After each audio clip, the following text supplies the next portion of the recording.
Hello, welcome back.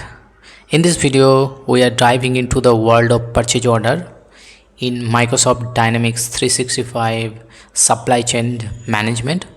Whether you are a procurement specialist or supply chain analyst or new to Dynamics 365, understanding how purchase order connects with various business modules is essential. Let's explore how a single purchase order can trigger financial entries, inventory updates, project cost allocation, vendor communications, and more, all through seamless integration or interactions between modules. At the heart of the business process or at the heart of the process is the purchase order or the PO. In Dynamics 365, it is not just a document, it's a bridge between your operational and financial system. Each module that surrounds it in the diagram play a unique role in completing and optimizing the purchase cycle. Let's walk through each of them one by one with a real world examples.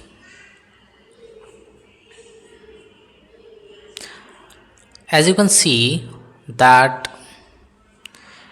the first box in the left side top, there is a general ledger and there is an arrow. It is calling the financial transactions.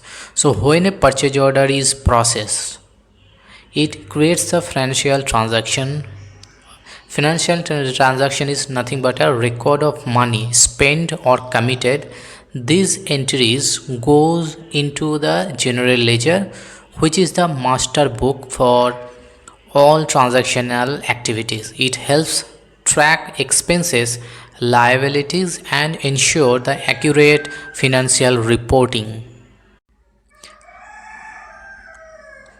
General ledger is foundation of your company's financial. When a purchase order is invoiced, it records the financial transaction, updating the accounts like inventory, account payable. For instance, if you purchase $10,000 worth of a raw material, the system debits your inventory account and credits your account payable account, ensuring the accurate financial reporting. In the right side of the general ledger, you can see the fixed asset. In arrow, there is a text called acquisitions. So let's discuss about fixed assets and acquisition. So if you are purchasing a long-term item like the machinery, equipment, or vehicle, this go through the fixed asset module. Instead of going to the inventory, these purchases are tracked as assets and depreciated over time. Right, so example, imagine you are purchasing a forklift. It's added to your asset registry and tracked accordingly.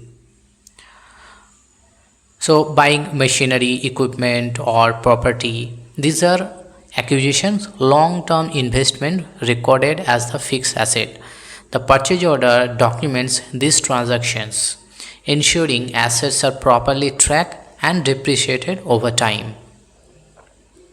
Now let's go to the next box, that is budgeting, and there is a budget checks in the arrow section you can see. So before approving a purchase, the system performs budget checks. What does it actually mean? This means it will verify whether the department has enough allocated funds to cover the expense. So it presents overspending or it prevents the overspending and keeps financial plan on track.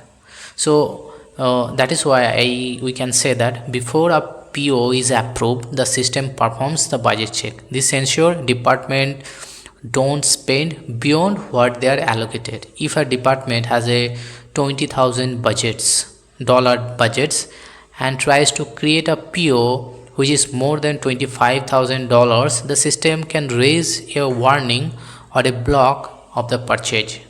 Okay, I hope now it's clear. So now let's talk about sales and marketing, this particular box. Sales and marketing comes into play when fulfilling customer orders. If you don't have stock, you can create a purchase order directly tied to the sales order for the direct delivery.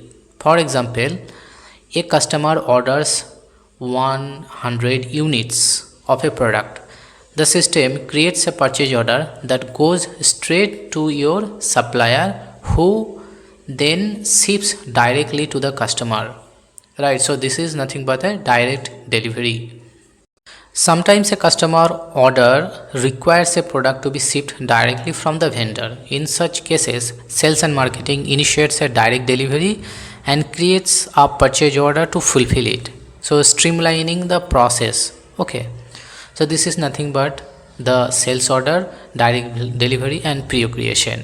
Now we'll go to the next box, that is the production control, and you can see the arrow subcontracting. So in manufacturing, some tasks are outsourced. This is called the subcontracting. A purchase order formalizes the agreement with the subcontractor, ensuring clear terms and delivery expectations. So in the production control, as I already have discussed, that in manufacturing, not all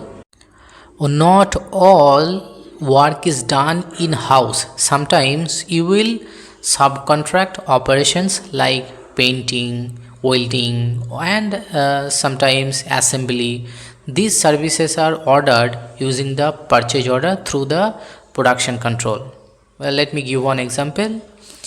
You are building a metal table but outsource powder coating. So a PO or purchase order is created for the subcontractor for that particular task. So this is how the process actually happens on production control and subcontracting. Now let's discuss about the next box, that is the product information management. An arrow sign you can see, purchase order lines.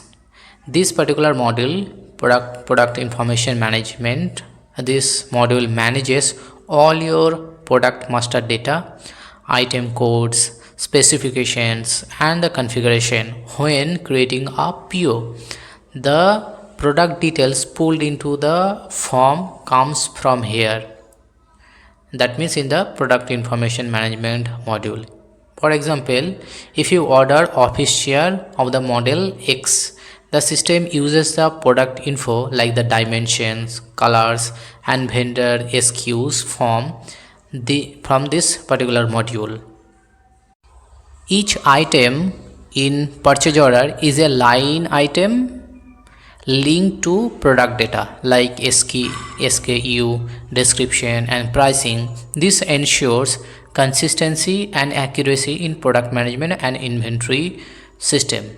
So in this video I have discussed about the general ledger, fixed asset, budgeting, sales and marketing, production control and product information management. In the next video I'll discuss about procurement and sourcing, project and accounting management, inventory and warehouse management, master planning and vendor collaboration.